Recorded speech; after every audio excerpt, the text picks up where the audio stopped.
Este podcast pertenece a la red Podcast SN.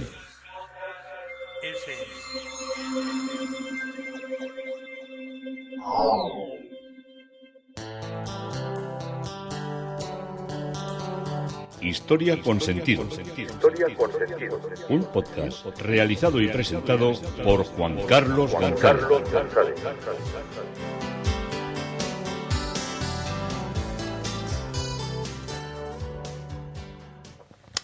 Un saludo a cuantas personas se acercan a través de las redes sociales, de Facebook, de Twitter, de mi página web Historia con Sentido. Yo soy Juan Carlos González y un día más encantado de acercaros una parte de la historia. Salud, santé. Os lo he dicho en castellano y en francés para que no penséis que lo de salud es salud, camaradas, y lo de santé ya nos va a dar una ligera pista de por dónde vamos. Voy a iniciar un recorrido por lo que ha sido mi visita a Cuisine Santé, que es uno de los más importantes reductos o enclaves de la cocina macrobiótica en el sur de Francia. De hecho, está considerado probablemente como el mejor centro macrobiótico del mundo, desde luego de Europa, sin ninguna duda. Bueno, mi experiencia con la macrobiótica había sido muy negativa. Tenía muchos reparos, muchísimos reparos, porque había tratado con una doctora que me pareció un ser deleznable, pero no voy a entrar en esa historia. Me pareció más que un ser deleznable, me pareció una persona bastante timadora y tenía muchos reparos. Además, en ese mundo se movía mucha gente conocida mía, muy alternativa, muy enloquecida y muy fundamentalista en los principios. No quiere decir que los que no son macrobióticos y comen chuletón a todas horas y beben cajas de vino de La Rioja o de la Ribera o del sur son igual de fundamentalistas y de descerebrados para otras muchas cosas, pero yo había tenido esa mala experiencia. Así que cuando uno de nuestros guías culinarios, pero sí uno de los mejores guías a nivel de sostenimiento del espíritu en la búsqueda del arte y de la cultura, me recomendaba que fuera a Saint-Gaudens, a Cuisine Santé, siempre ponía pegas, decía eso es un poco para los snobs, para la gente esta que ahora necesita como una reflexión final sobre su comida, todas estas literaturas que se crean hoy en día, ¿no? De cuatro, puede que sean a veces buenos profesionales, pero también hay mucho por ahí voy a decirlo claro, de cantamañanas. Así que siempre le estaba dando largas, siempre decía, bueno, pues ya iré, o decía, mira, eso no va conmigo y tal y cual. Pero tanto insistió, y también por razones mías de salud, que ahora como pues muchas más verduras y vegetales y tengo que cuidarme más la salud, pues dije, pues vamos a ir cuando vamos a ir me refiero a mí, a mi mujer Salvi y a la perra guía Goleta, con otros amigos nuestros, pues vamos a decidirnos a ir a visitar eso. No las tenía todas conmigo, tenía unas dudas y unos interrogantes terribles, pero quería aprender a cocinar de otra manera, quería ver cómo se empleaban los productos de la huerta, de proximidad, de las verduras, cómo se cortaban, cómo se preparaban, porque si uno quiere hacer una comida que tenga, no vegetariana, yo no soy vegetariano, pero sí que tengan un aporte más de vegetales y de legumbres y de cereales, pues tampoco lees libros, pero cuando estás leyendo libros de cocina todo te parece muy sencillo, pero cuando vas a la práctica todo parece muy, muy, muy difícil. Y entonces, pues ya os digo, inspirado por esta persona, nos dijo, bueno, vais a ir a un centro que tenéis que sacar lo bueno. Lo bueno es que por el tipo de alimentación vais a hacer una desintoxicación muy fuerte. Vais a dejar de comer lo que comíais normalmente, que son carnes, que son alimentos procesados, y vais a comer una comida macrobiótica. Y yo tenía varios miedos, tenía muchos miedos. Mi primer miedo era si iba a pasar hambre. Y me dijo el amigo, mira, no vas a pasar hambre porque el tipo de alimentación es tan equilibrada que no vas a tener hambre en ningún momento. Y yo creo que me notaba a mí, me dice, mira, además, oye, esto de este tipo de comida no es para todos, ¿eh? Si no la puedes llevar a cabo o te fatiga de un modo que no puedes con ello, estás en un pueblo francés donde hay muchos restaurantes y donde se come comida francesa excelente, que es cierto, a mí la cocina francesa me enloquece, porque tiene todos esos matices y esos sabores que no tenemos nosotros. Nuestra cocina es muy buena, indudablemente, pero la de ellos es muy buena porque es diferente. No podemos encontrar siempre cocinas iguales, todas tienen que ser afortunadamente diferentes. Y además este es un centro que era el centro de René Lévy. René Lévy es la piedra de toque, la piedra filosofal de todos los macrobióticos, y hayan mantenido su estilo, no totalmente, pero sí parcialmente, y no vas a pasar a quitar el punto primero. Digo, y no me va a dar mucha sed. Y dice, mira, vas a tener sed, y además quítate la obsesión, ahí tiene una cocina que está abierta a las 24 horas del día, y ahí vas a tener siempre un tanque grande de té para tomar té, y vas a tener unas tostadas de arroz para comer si tienes hambre en cualquier momento. Y además allí nadie te va a ir con un palo a ver si has comido eso o no has comido el otro. Dijeron, lo único que tiene que ser es que olvídate del café, el desayuno es una crema de arroz, pero bueno, luego os explicaré que esa crema de arroz era como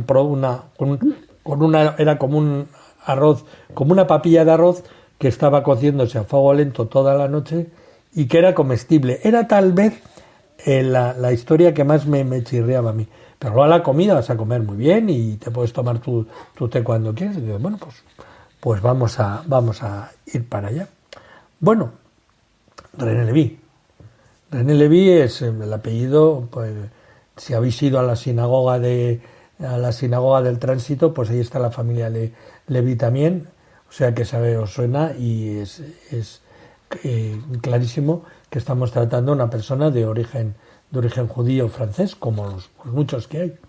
Y según me han contado, porque esto no sale en la biografía, pero sí que me lo han contado los detalles cuando me he metido un poco más allá en lo que era la vida de esta realidad del Centro de Macrobiótica de Saint-Gaudens, pues me dijeron que siempre tenía él y su familia pues preocupación por problemas de salud serios.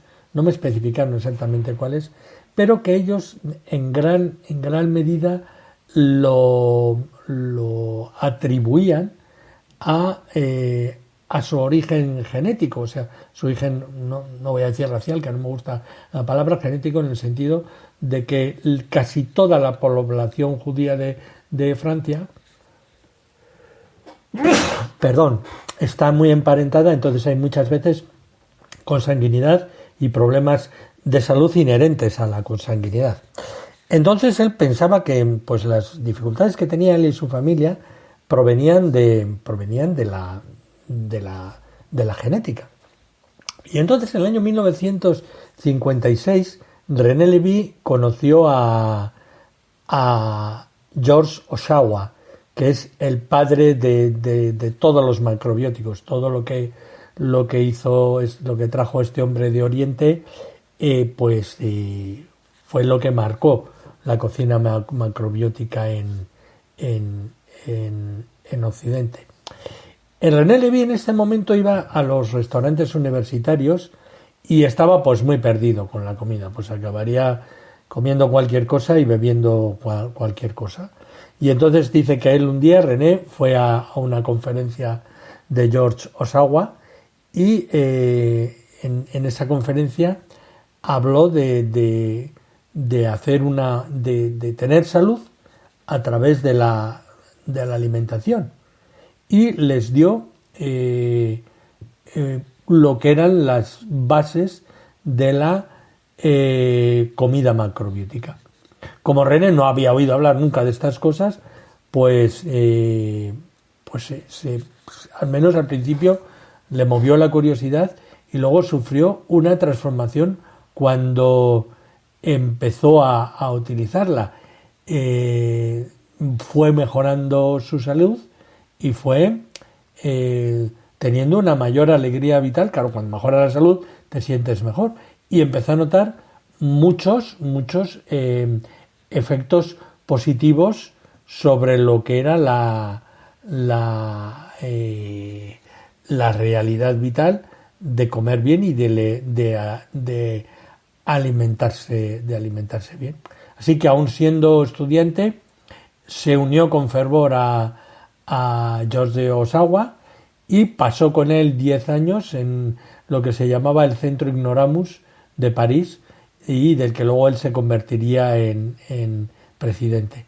Todo esto arranca en el año 1956, y en el año 1966 es cuando ya el maestro desaparece y él continúa enseñando la realidad macrobiótica, y empezó a dirigir cursos de verano en Dremé y en Alcheché, y en Solag-sur-Mer en Gironde fundó un centro de estudios durante 6 años. Dio la bienvenida a muchos que querían iniciarse en lo que era la cocina macrobiótica, y que luego muchos han abierto restaurantes por toda Francia. Y ya en 1979 fundó Cuisine Santé S.A., que pues tuvo un éxito ininterrumpido durante más de 30 años, y pues luego él ya se dedicó a dar conferencias por todo lo que era Europa. Como os digo, Osawa y René Lévy fueron los responsables de la introducción en Europa del primer pastel de arroz, de las primeras semillas de potimarron, desde un momento en que no se cocinaba con granos enteros, y la macrobiótica era todo miso y arroz. Y entonces cuidaron mucho lo que era la alimentación, tuvieron gran éxito. René Lévy murió en el 2010 y sus hijos continúan la labor. Muy distinta, porque él era, no voy a decir la palabra fundamentalista, pero él se basaba pues en 4 o 5 elementos para cocinar, y los maîtres, los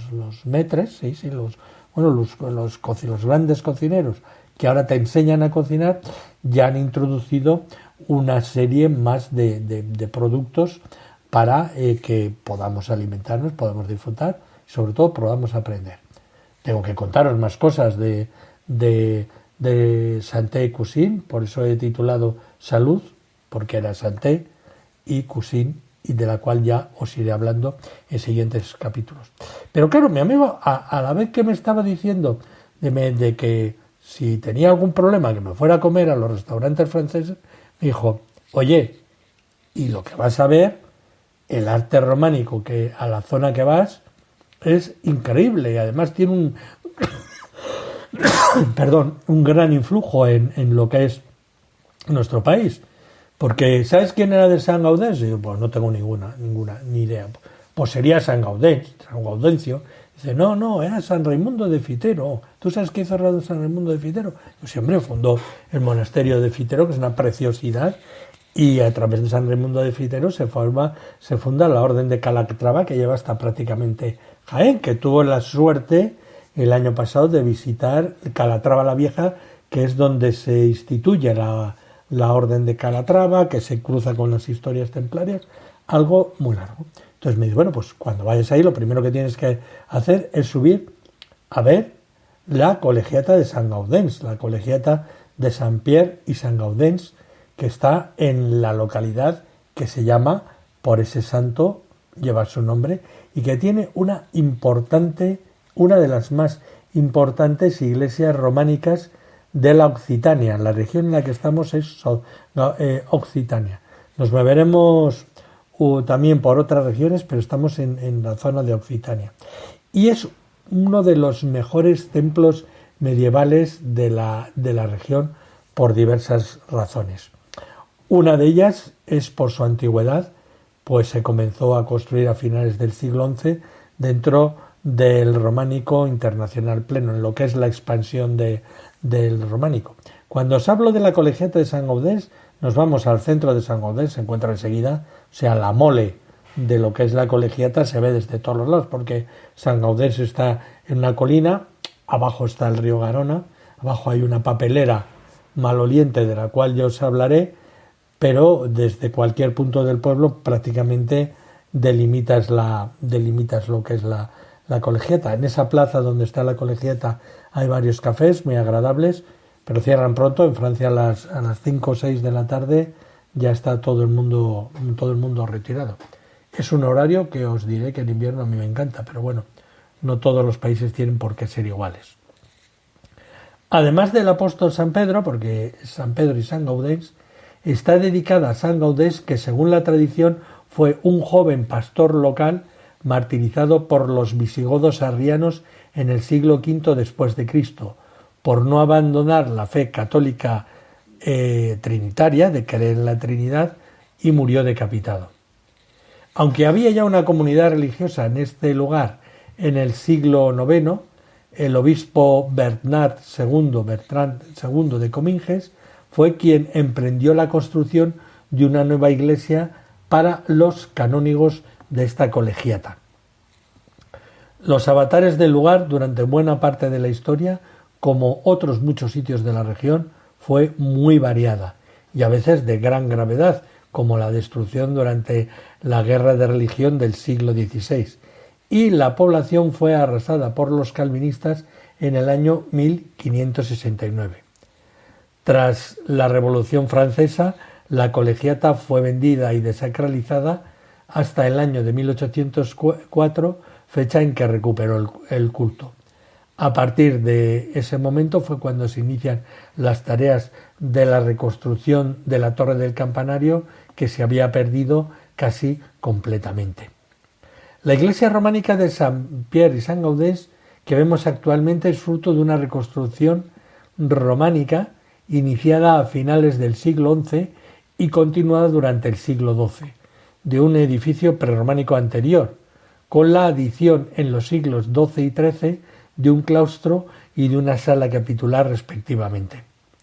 La portada norte, de estilo gótico flamígero, es del siglo XVI y, como vemos, hubo intervenciones muy importantes de tipo historicista en los siglos XIX y XX y fue declarada un monumento nacional francés en 1841. Si la contemplamos desde el exterior, los dos extremos del templo están excesivamente restaurados, fruto de las intervenciones decimonónicas. Nos referimos a la cabecera triabsidial y a la torre occidental, que pueden considerarse neorrománicas. La puerta de ingreso se encuentra en el costado norte, es del siglo XVI, de estilo tardogótico, que sustituyó a la románica y cuenta con arcos apuntados y un conopial exterior con cardinas. Los apoyos son finas columnillas y en los extremos dos pilares rematados en pináculos flanquean la estructura. En el tímpano hay dos pequeños rosetones calados de gran virtuosismo, y de gran interés es el magnífico crismón románico realizado y reutilizado que encontramos entre el arco conopial y el resto de las arquivoltas. Es circular, de 6 brazos, con tilde de cruz debajo de la P, y está sujeto por 2 parejas de ángeles simétricos que salen del cielo, representado por unas ondas, que sería la representación de las nubes. La torre campanario, torre pórtico, pues el templo es accesible también desde su base, que vemos a los pies de la iglesia, es una reconstrucción historicista neorrománica muy hermosa del siglo XIX. Se construyó en el lugar donde se ubicaba la torre original románica, tiene varios pisos separados por impostas con ventanales de arco de medio punto y el cuerpo de campana superior es el más espectacular gracias a que en cada una de cada una de las caras se formularon dos ajimeces, son vanos bíforos de dos caras, rodeando por grandes arcos. En el interior de nuestra iglesia, pues se muestra una gran pureza románica. Se aprecia perfectamente la planta basilical, sin transepto, de 3 naves, con 5 tramos que desembocan en una cabecera de 3 ábsides escalinados con sus respectivos presbiterios. Los soportes de la separación de las naves se corresponden con lo habitual en el románico internacional pleno, pilares compuestos de sección cruciforme, con una semicolumna en cada cara exterior, y los abovedamientos también son muy clásicos, medio cañón sin apuntamiento con hartos fajones en la nave central. Los primeros tramos de las naves laterales tienen bóveda de arista y los 3 más cercanos a los pies bóveda de cuarto de cañón. La cabecera tiene los ábsides y sus presbiterios abovedados con las habituales formas, cuarto de esfera y medio cañón respectivamente. Encima del ábside principal y en los primeros tramos adyacentes de la nave encontramos las arquerías de una tribuna que los canónigos quisieron construir a lo largo de todo el templo, siguiendo las pautas de las iglesias de peregrinación que tanto éxito tuvieron en Francia y en nuestro país, en el Santa Fe de Conques, San Cernin de Toulouse, Santiago de Compostela, etc. Sin embargo, el proyecto quedó parado y solo se ve el arranque de ese recorrido. En el interior del ábside principal hay unas espectaculares y bellísimas pinturas neobizantinas del siglo XIX. Sobre fondo de oro y flanqueado por 2 árboles muestran a Cristo con nimbo crucífero con las letras alfa y omega, y está sentado sobre un trono cuya base emanan 4 ríos en relación al jardín del Edén. Encima, el Empirio, el más alto de los cielos, surge la mano de Dios Padre bendiciéndolo y está flanqueado por 2 parejas de personajes, San Pedro con San Saturnino, primer obispo de Toulouse, y San Saturnino es el que manda a San Fermín a Pamplona, y San Saturnino es patrono de Pamplona, capital, que se celebra creo que el 26 de noviembre. Se celebra San Fermín, pero el verdadero patrono conjunto, creo que es conjunto, es San Saturnino. En francés San Cernin y en vasco Jaundoni Satordi. Y en el seno de los arcos murales aparece San Raimundo de Fruitero, que es natural de San Gaudens y, como os he dicho, fundador de la Orden Militar de Calatrava, San Exuperi, San Esteban y San Juan Bautista. Los capiteles románicos originales de los pilares compuestos del interior son mayoritariamente vegetales. Por fortuna, los del arco triunfal y de los tramos intermedios de la cabecera son mayoritariamente historiados. Iconográficamente, los temas representados son una pareja de leones, el pecado original, 2 monos atados por sus cuellos en cuclillas con piernas separadas junto a 3 hombres, un combate entre hombres y un lobo que se encuentra mordiendo el pecho de uno de ellos, que se encuentra tumbado en el suelo, mientras que un león se lanza en atacar la espalda de uno de los defensores. 2 parejas de aves que muerden a la sazón un objeto o presa, y un hombre que domina un extraño cuadrúpedo, quizá un oso o un jabalí, mediante una cuerda atada al cuello. Hay también un curioso capitel bautismal. Este capitel es el de más difícil interpretación por lo complejo de sus elementos. Un personaje porta una gran cruz y encima reza la inscripción con el texto Arnaldus, y a su derecha podríamos estar ante el bautismo de un infante que es llevado por sus padres hasta una cuba que parece de madera con flejes de hierro, sobre la que hay otro personaje con la palma de la mano abierta, la mano derecha, y encima de este hombre vemos la inscripción Ios. Se ha lanzado hipótesis de que Arnaldus fuera el nombre del maestro del taller que trabajó en la iglesia. Sin embargo, el nombre de Arnaldo podía referirse al conde de Cominges, así llamado, que ostentó esa dignidad entre 1035 y 1070 y que aparecería en calidad de donante. La otra inscripción Ios ayude a San Juan Bautista, puesto en relación con el bautismo que se desarrolla en el capitel. Cristo en majestad, también con 2 parejas de ángeles a los lados, y en cuanto a la iconografía y el estilo, por la forma de componer las escenas y tallar a seres humanos y animales, existe una cierta vinculación con el taller del maestro de Jaca Fromista, que tantos y buenos capiteles esculpió para el templo de la Catedral de San Pedro de Jaca y para la iglesia del monasterio de San Martín de Fromista.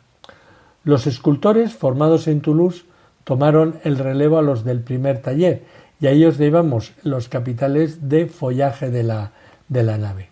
En el interior de la iglesia se conservan 3 magníficos tapices también, tejidos por la famosa manufactura de Aubusson durante el siglo XVIII, que tratan los temas de la transfiguración, el triunfo de la fe y el martirio de San Gaudens.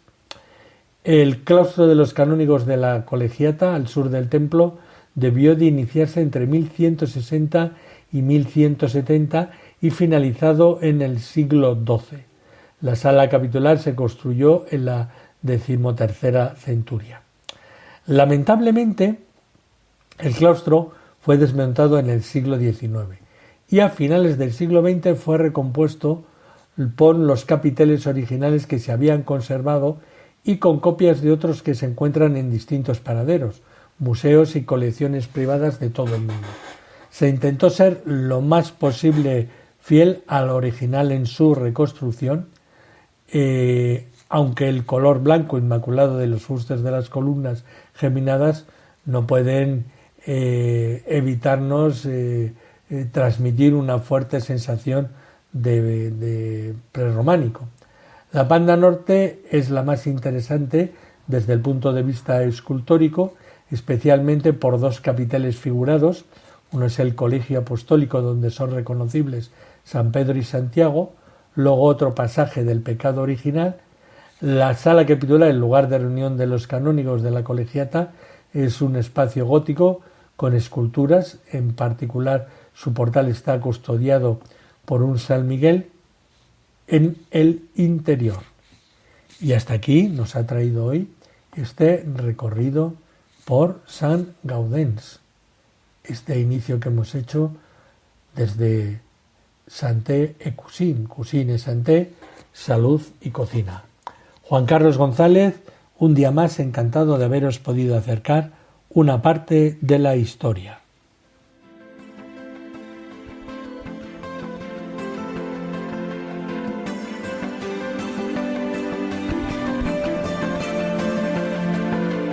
Hasta aquí un episodio más de Historia con Sentido. El podcast que te habla de historias de la historia, sucesos, eventos, como si el ayer fuera hoy. Síguenos a través de iTunes, Spreaker o iVoox. Contacta con nosotros por correo electrónico escribiendo a podcast@historiaconsentido.com. Nuestra web www.historiaconsentido.com. Y en Twitter nos encontrarás como @historiasentido. Este podcast pertenece a la red Podcast SMM.